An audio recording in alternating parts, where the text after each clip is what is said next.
I was hungry. I was hungry.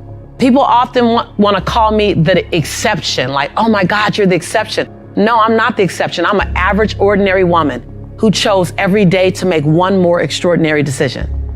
I'm an average, ordinary mom who said, I want to drastically transform my son's future, that he deserves to have every option that every other child would have, irregardless of what he was born into. I just was crazy enough to believe that it doesn't matter the color of my skin, doesn't matter my religious background, doesn't matter my origin, it doesn't matter my mom's bank account and my dad's bank account when I was born. None of that means my future. That's just the circumstance that I came from. That's not what defines my future. I just believe that. Not a lot validated it, but faith is believing in the unseen anyway. So I had enough faith to go, I know like I know like I know like I know. I don't necessarily have to see it yet. There's so much value in what you unlearn. Sometimes the best thing you can do is unlearn some things. We're always going after learning something new because we're information junkies, because we have all these forms of information coming at us on the internet, coming at us in books, coming at us on the radio, coming at us in television, that we want to learn. But sometimes your biggest breakthrough is in what you unlearn. And then you relearn. Sometimes you have to disrupt your soil, pull your soil up, take that dry dirt that's been planted for years. I know, I've just been knowing this for years. This is what my mother taught me. This is what we've always known. You have to disrupt that soil in order to plant a new seed to grow a new fruit. Yeah? You guys got that? And so I came very comfortably to disrupt your soil. That's what I came for, to disrupt your soil. Not to necessarily keep you comfortable in what you know. Stay comfortable in that. I want to disrupt you in some things that are new awareness to go, oh, wait, hold on. Or new awareness about what you've been doing based on what you've known forever that doesn't fit your future anymore. Because I can guarantee you, every single one of us who wants something different than what we're getting, we're doing something unconsciously from old patterns that doesn't even serve our future. That's when the tongue in your mouth and the tongue in your shoe are going in two totally different directions. And your job is to align them up so that you can move forward in a powerful way. Myth number 2 is that abundance is singularly focused on possessions and money. Right? It's all about what you drive, what you live in, how much money you make.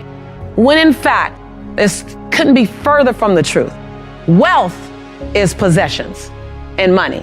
Abundance is a 360 experience. True abundance is your health, because if you don't have great health, life does not feel good. Abundance is relationship, and at the end of your life, literally, you will measure the quality of your life by the quality of the relationships you had. All the other stuff will fall away. That promotion you're thinking about, you're wondering about that raise, it will fall away in the area of importance when you get to the end of your life. You will begin to look at the quality of your relationships. How are your children relating to you? How are your siblings relating to you? Do you have love in your life? You literally will start looking at relationships at a higher level as you get older. So when you mind them now, you take care of them. And I know that for a fact. I have a friend who's worth $14 billion. Billion with a B. He was just partying at my house all night long, wouldn't leave, 4 a.m, go home. And he flew in from Canada to go to my New Year's party because he loves my family connection. And he doesn't have one. He is financially wealthy. He's relationship broke. Does that make sense? Abundance is a 360 experience. It's about relationships. It's about health. It's about your spiritual groundedness. That doesn't mean you have a religious origin. It's about, can you release? Can you forgive? Can you let go? Can you be still? Do you meditate? Do you have time with yourself? That has a lot to do with the quality of your life. Let me tell you, in order to have something different, you are going to have to do something different. In order to have something more, you have to do something you haven't done yet. I had to say the things I didn't want to say, do the things I didn't feel like doing to have the life I know I wanted. Period. And all I did was give instructions for, here, do this bite size, do this bite size, do this bite size. Bite-sized, digestible, palatable pieces of what you can do. And when you look up, and you don't have to have a magnificent change over 12 months, have a small change over 30 days, and then a small change over 30 days, your breakthrough will come in needlepoint moves. And you'll look up in 5 years and not recognize your life. Every single thing you touch is impacted by your story. As an attorney, as a teacher, as an architect, there's not one line of business that you can be in that a story, and a great story, won't elevate your outcome. Every single line of business, every single line of service that you're connected to will be impacted and ideally elevated by the level in which you're willing to tell and share your story. So let me give you some guidelines, some parameters, what I like to call the bumper rails, as if you were going bowling. You know, when I go bowling, I ask them to put the little bumper rails down so I can my ball can get down the lane. So let me set up some bumper rails for you so that you understand what makes a great story. So one is the willingness to take risk. Most people, Vishen, when they're telling a story, they don't want to take a risk, so the story has its limits on how high it'll go or how deep it'll go. And when you have that, then you're really not at that part that's going to touch my soul. So being willing to take a risk, being clear and concise with your stories. A great story is a show me story, not a tell me story. Now, this is the distinction that's the game changer for most. Most people are telling a story. They say, so let me just share with you a little bit of my story, and I'll tell you and then I'll show you. So as I was building my life, there was a time in my life that was very difficult. It was very challenging. True story. Very difficult, very challenging, very uncomfortable. I didn't have a lot of money. I didn't have a lot of hope, and things just looked dismal. At some point, I had to turn my life around. At some point, I made the decision that life had to get better. I'm telling you that. It's decent. You learn about me. Then if I were to show you that story, I would say 6 days a week, I had to eat beanies and weenies.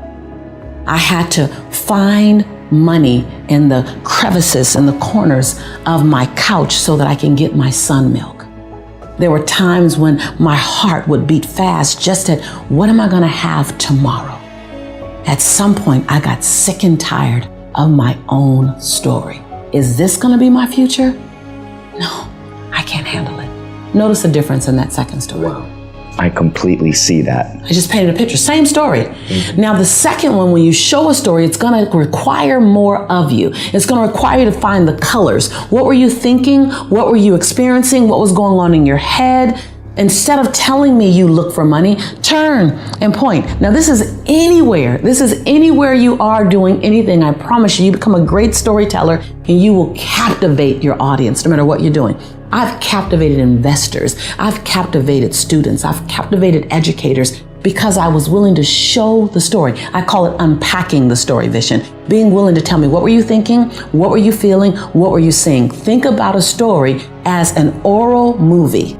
And so in an oral movie, think when you're looking at a movie, the first thing they do is they identify what state of time it is. Is it futuristic? Is it in the now? Was it back in the day? You notice that based on what people are wearing, how they're talking. So paint that picture for me. Take me to that environment. Set the backdrop up for me. Show me what you're going through. Instead of saying I was angry, you can tell me you were angry.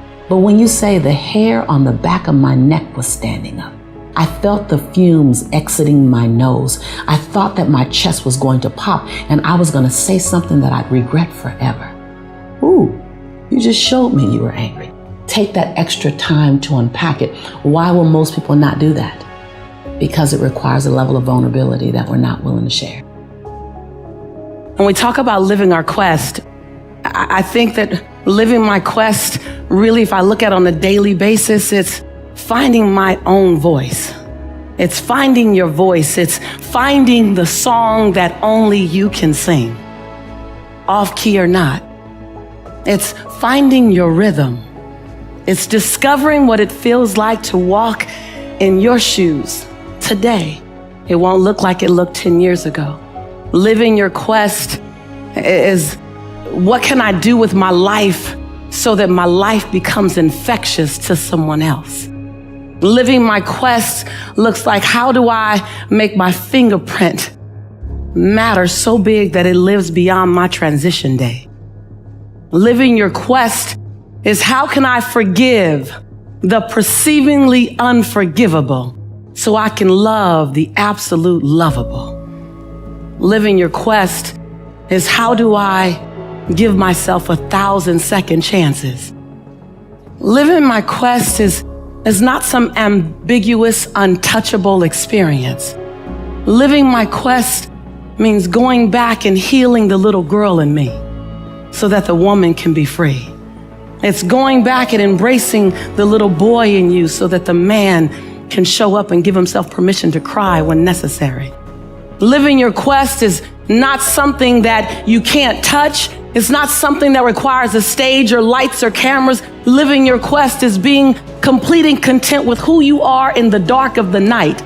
So who you are in the middle of the day is all right. Living your quest is not holding yourself hostage to old decisions, not holding yourself hostage to shame, blame, guilt, regret, and anger. Living your quest is about recognizing that every day I can be reborn to my possibility. Living your quest is about recognizing that you have brilliance in you and not being willing to dim your light one more day.